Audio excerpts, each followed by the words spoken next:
The chamber went silent before she even spoke, not because of theatrics, not because of staged pauses, but because everyone in that room understood that the stakes had just shifted. A congresswoman with fire in her voice and documents in her hand was staring down the kind of power that most Americans will never even glimpse. What happens when a sitting Supreme Court justice, cloaked in the authority of lifetime tenure, tries to put his thumb on the scales of democracy by attacking the credibility of a woman he never thought would fight back? That moment had arrived, and it wasn't just a clash of personalities, it was a test of the Constitution itself. Jasmine Crockett, a freshman Democrat from Texas, wasn't supposed to have this kind of stage.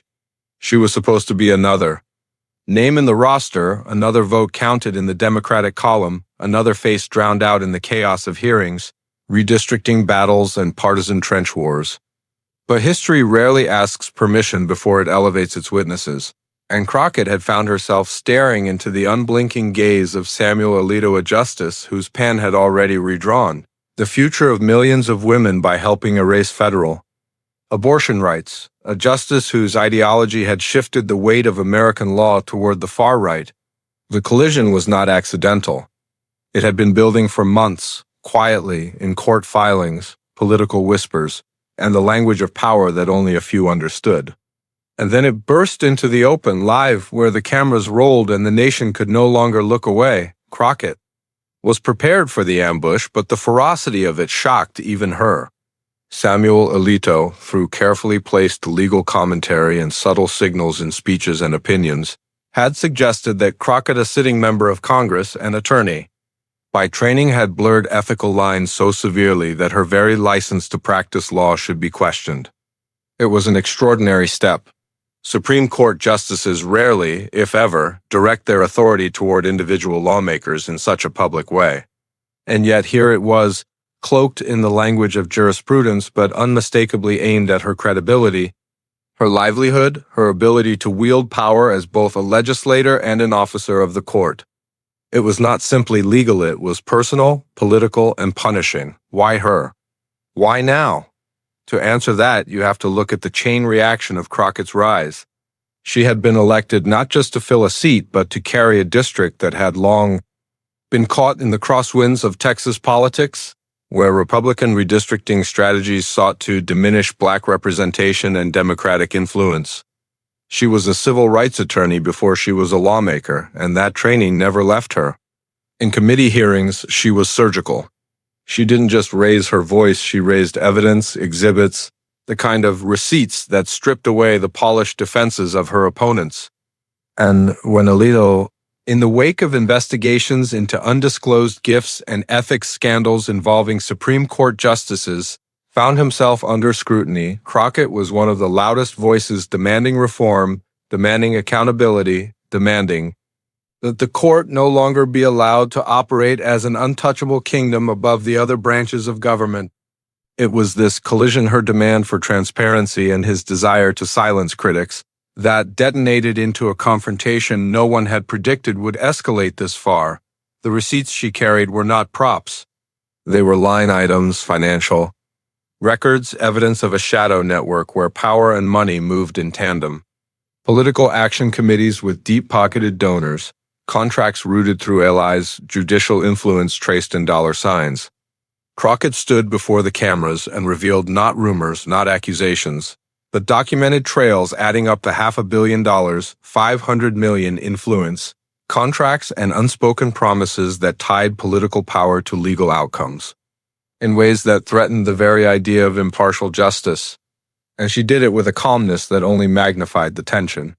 Because the louder the truth, the more devastating it becomes when spoken in a measured tone. The chamber did not erupt. In applause, this wasn't a rally. It wasn't designed for theatrics. But the silence that followed was more powerful than any cheer. Lawmakers glanced at one another, staffers stopped mid-scribble. Cameras zoomed in, and across America, households that had long tuned out political hearings suddenly felt the pull of something rare.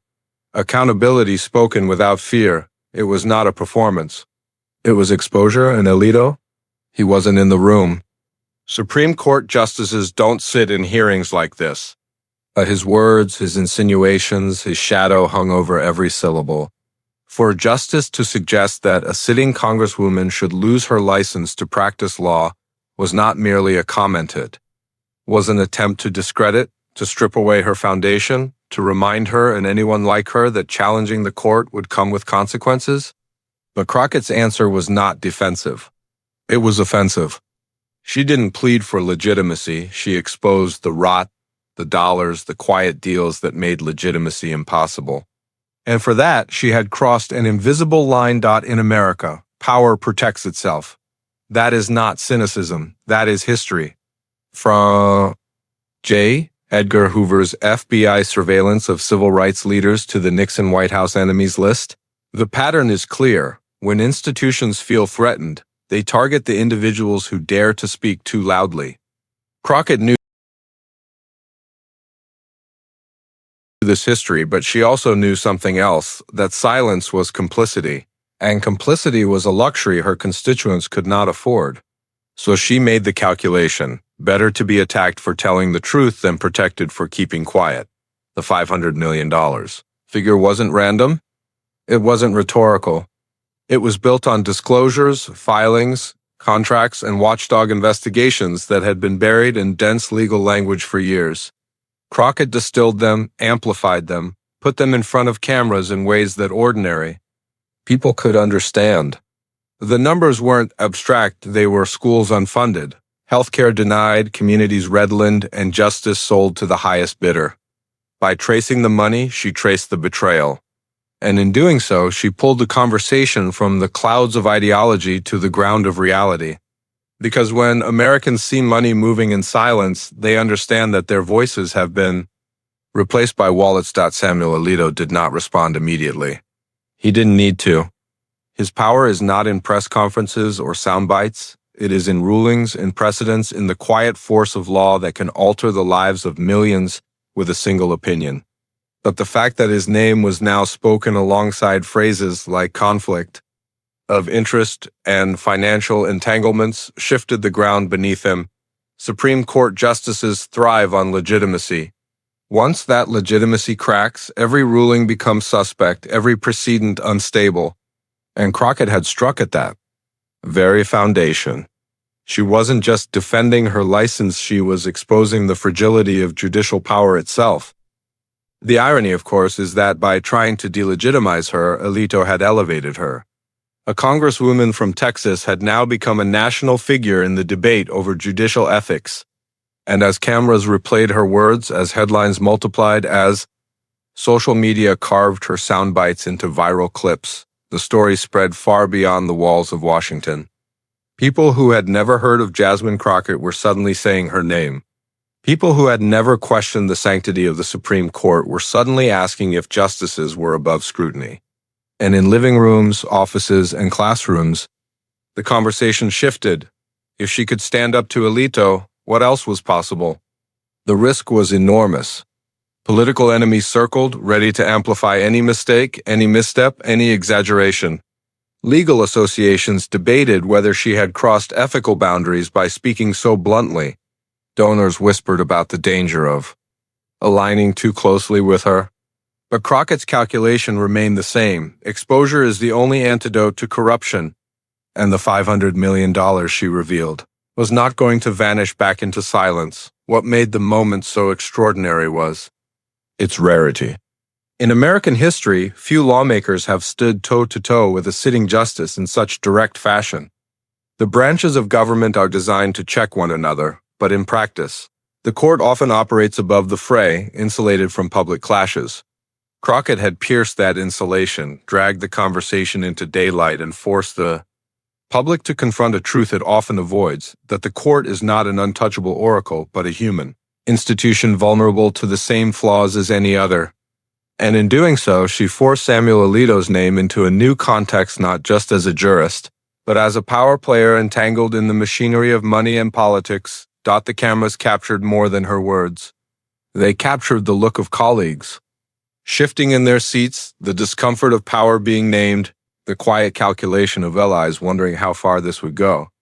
Because if Crockett's evidence was followed to its logical conclusion, It wouldn't just implicate Alito, it would pull threads that connected lawmakers, donors, lobbyists, and corporations in a web that stretched far beyond one justice. It wasn't just about him, it was about a system that had allowed money to flow unchecked, influence to accumulate unseen, and decisions to be sold as impartial when they were anything but. And Crockett had chosen not to nibble at the edges, but to strike at the core. The silence that followed her words wasn't emptiness, it was fear. Fear that the receipts she exposed would demand action, fear that accountability would not stop. With Alito, fear that the public, once awakened, would not return to sleep. And in that fear, you could feel the power shift. For a brief moment, one Congresswoman's voice outweighed the carefully guarded silence of a Supreme Court justice. And the country realized that silence is fragile, truth is louder, and even the highest court is not beyond the reach of exposure. The aftermath was immediate, but not in the way people expected. There were no arrests, no sudden resignations, no gavel banging to restore order. Instead, there was something far more dangerous.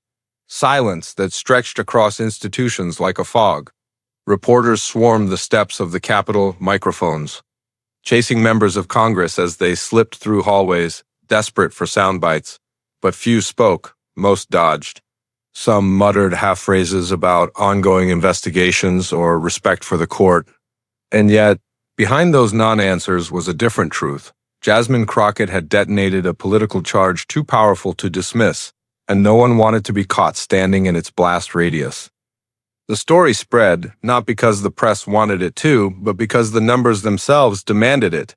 $500 million. That figure wasn't just a statistic, it was a headline that fit neatly into a single sentence, short enough to trend on social media, heavy enough to stick in people's minds. $500 million tied to judicial influence. It cut through the noise of daily scandals, partisan bickering, and endless culture wars. For a public already weary of corruption, inflation, and broken promises, the idea that their highest court could be moving in sync with money was not just concerning, it was enraging. Cable networks scrambled. MSNBC turned the receipts into primetime graphics, red arrows pointing from donors to decisions. Fox News, cornered by the gravity of the revelation, tried to paint Crockett as reckless, framing her as a radical using unverified documents to smear a justice.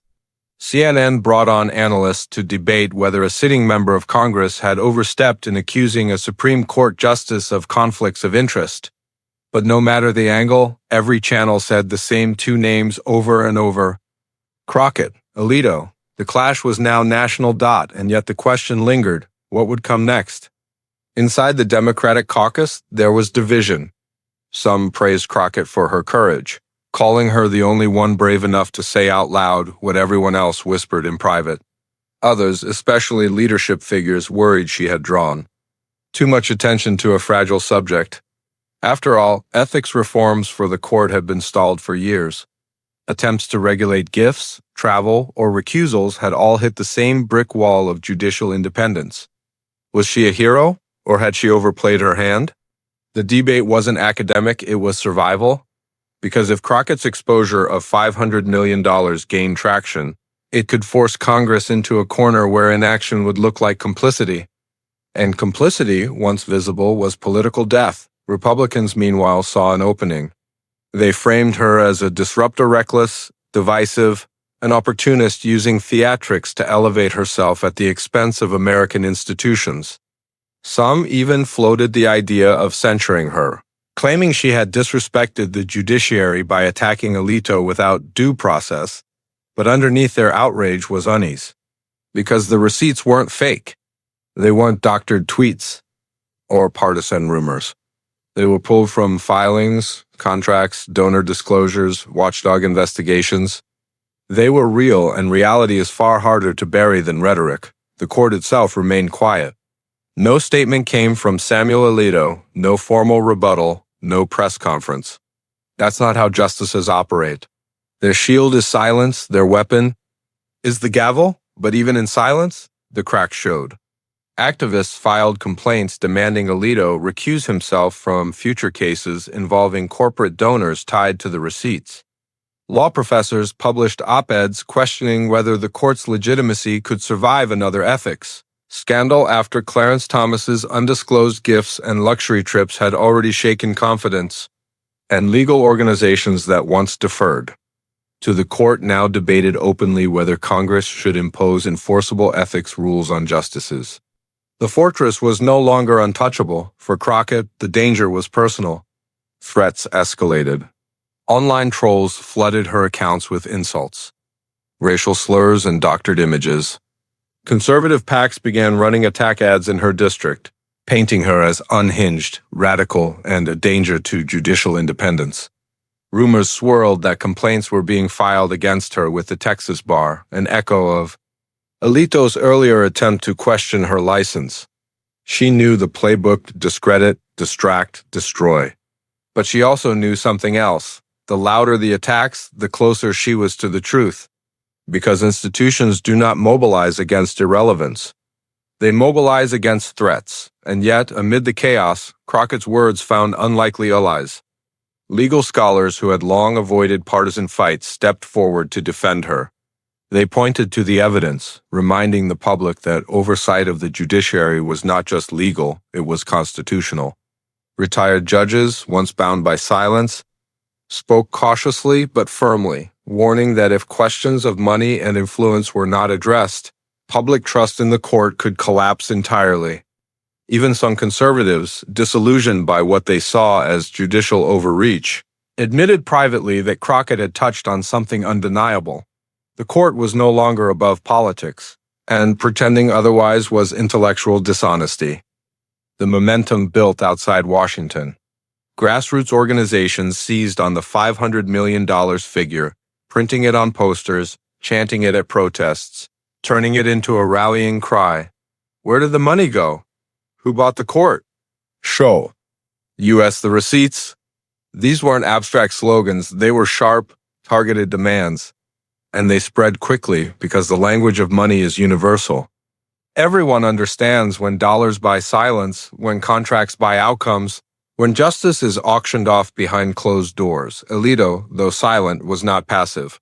His allies in conservative media began floating a counter-narrative that Crockett's receipts were misleading, that the money she traced was political spending unrelated to the court, that connecting dots between donations and decisions was reckless conspiracy. They called it judicial McCarthyism. But the problem with counter-narratives is simple. They require people to ignore what's in front of their eyes.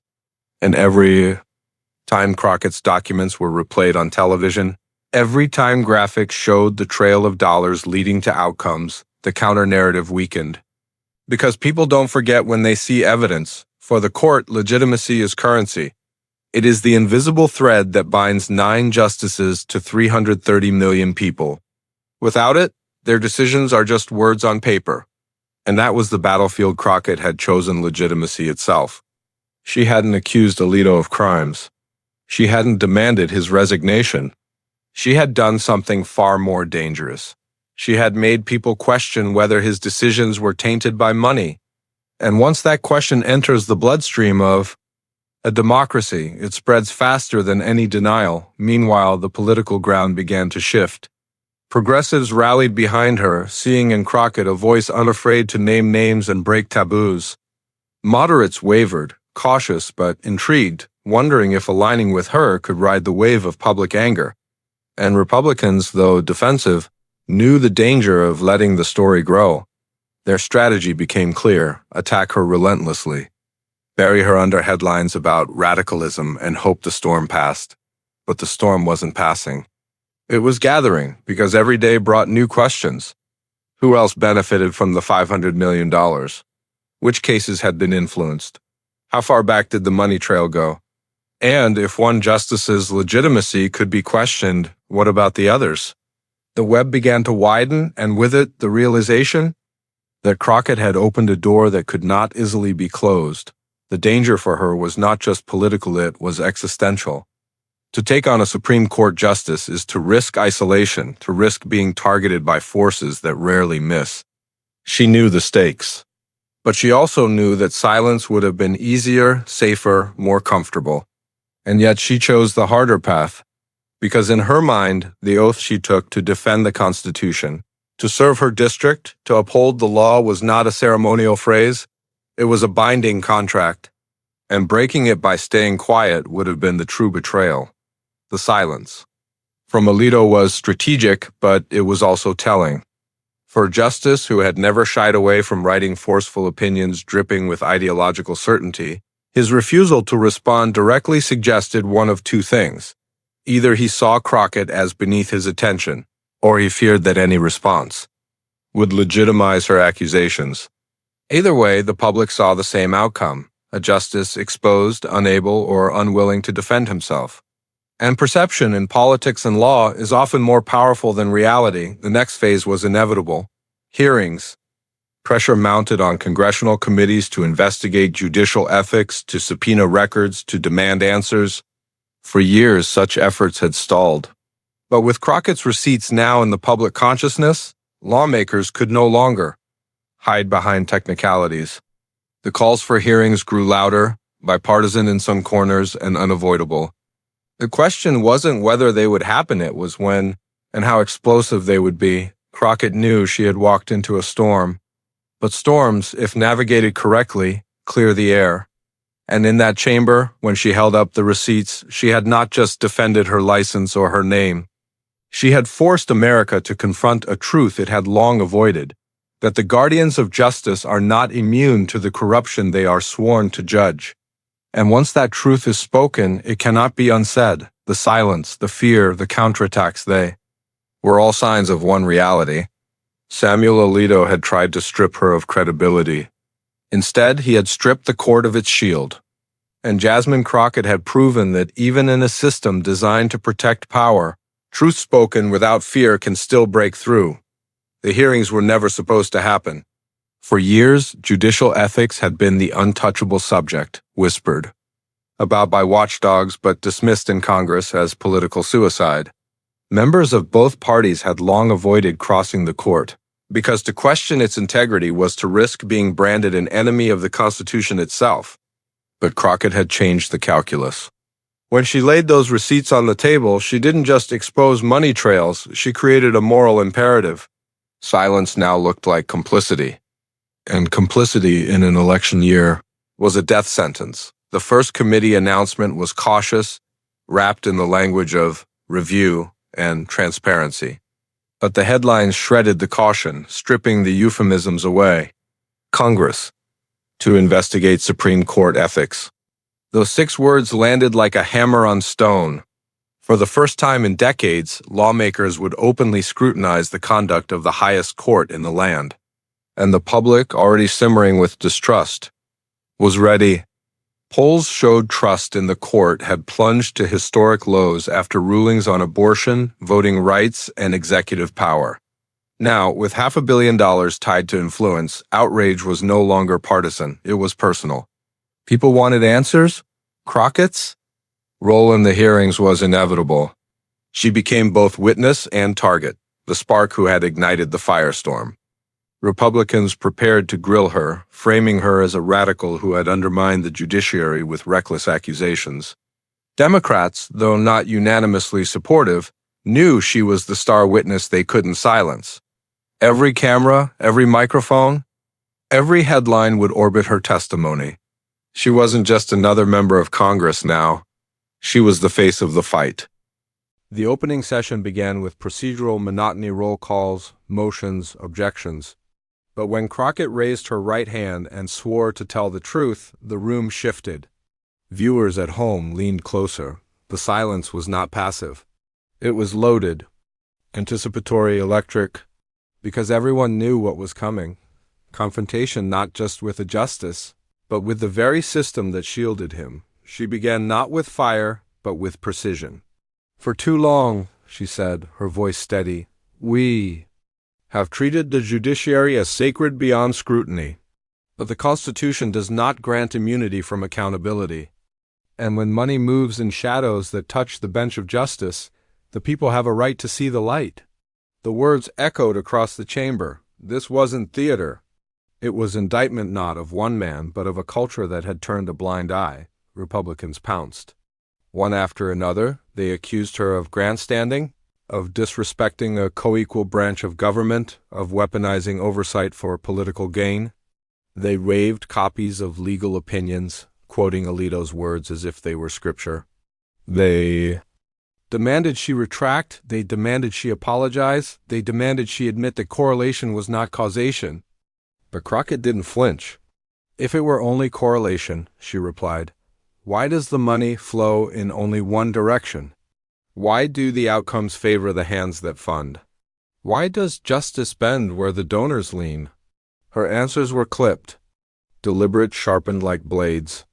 Each one cut deeper into the narrative her opponents tried to weave, and the receipts she had already presented were just the beginning. In the hearing, she unveiled more contracts, memos, travel logs, filings that connected the dots between donations and decisions with alarming clarity. The $500 million wasn't an isolated figure. It was part of a pattern, a structure, a network of influence that stretched back years. The room trembled with tension. Some lawmakers shifted uncomfortably in their seats, because the web she described didn't just implicate Alito. It touched donors who had also given to senators sitting in judgment.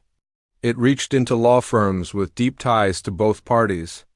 The scandal wasn't just judicial, it was systemic. And Crockett, by refusing to stay silent, was dragging it all into daylight. Outside the chamber, the nation watched. Millions tuned in, not out of curiosity but out of hunger for clarity, for honesty, for something unvarnished in a political landscape built on spin. Social media exploded with clips of her testimony, hashtags trending within minutes. Show us the receipts. Plastered across timelines, shared by activists, celebrities, ordinary citizens. She had turned evidence into rallying cry, accountability into viral demand, but power does not surrender without a fight. Behind closed doors, the counteroffensive grew. Conservative operatives funneled millions into ads smearing her credibility. Anonymous leaks surfaced, suggesting improprieties in her past, desperate attempts to muddy her image. Even whispers of bar complaints resurfaced, recycled like old ammunition. The message was clear: if you strike at the court and its allies will strike back. Yet Crockett seemed unfazed. Her resilience became part of the story. Pundits marveled at how she absorbed attack after attack without retreating, how she transformed every attempt to silence her into proof of the very corruption she described. If I am such a threat, she said in one hearing, ask yourselves why. Threats are not posed by lies. They are posed by truths that cannot be denied. And Alito? He remained silent in public, his chambers issuing only a brief statement about respecting the process. But silence in politics is not absence, it is calculation. He knew that speaking would tether him to the fire, that denying too loudly would give her credibility, that engaging her directly would dignify the accusations. So he waited, relying on allies to do the speaking for him, betting that the noise of partisan warfare would drown out the signal of her evidence. But it didn't. The signal grew louder, because Crockett's fight was no longer just hers. Across the country, state legislatures began drafting resolutions demanding judicial ethics reforms.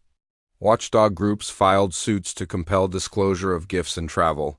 Even faith leaders, usually distant from the details of campaign finance, began speaking of moral accountability and the corruption of justice.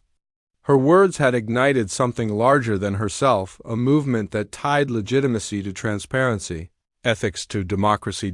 And in that moment something shifted in the narrative of power. For decades, the court had been untouchable, cloaked in robes that symbolized impartiality. But Crockett pulled at the robe, and what the public saw underneath was not impartiality, but influence. And once seen, it could not be unseen. The hearings dragged on for weeks, each session more combative than the last. Subpoenas were issued for donor records, for travel logs, for financial disclosures that had long been hidden. Every disclosure fueled the fire, revealing layers of entanglement between money and decisions. The more that surfaced, the clearer it became. Crockett had not exaggerated. She had understated. The $500 million was not an endpoint. It was a doorway into something far larger, far more insidious, And still, she did not waver. Through hours of questioning, through waves of attacks, she sat firm, her tone measured, her focus unbroken. She had become what institutions feared. Most not just a critic, but a vessel of truth armed with evidence. Because critics can be dismissed, but truth, once revealed, corrodes the very walls built to contain it. In living rooms across America, people argued, debated, questioned. Some still saw her as reckless, others as heroic. But whether they loved or hated her, they all spoke her name. Jasmine Crockett had become unavoidable. And Samuel Alito, by trying to strip her of legitimacy, had inadvertently given her the one thing he could never reclaim, a platform that reached beyond politics into the very soul of American trust. The hearings were only the beginning, because what they uncovered was not just one justice, not just one scandal, but a pattern of power hidden in plain sight. And Crockett had forced the nation to look directly at it, and in Washington, when truth reaches that level of visibility, it doesn't just challenge power. It changes it.